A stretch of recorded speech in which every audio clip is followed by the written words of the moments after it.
కురుక్షేత్ర యుద్ధంలో అర్జునుడు యుద్ధం చేయటానికి నిరాకరించాడు.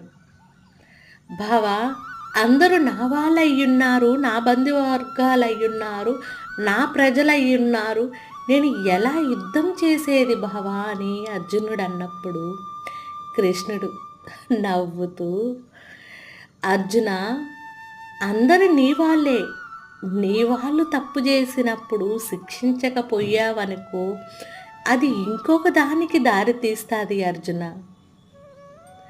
తప్పు జరిగినప్పుడు శిక్ష వెయ్యాలి.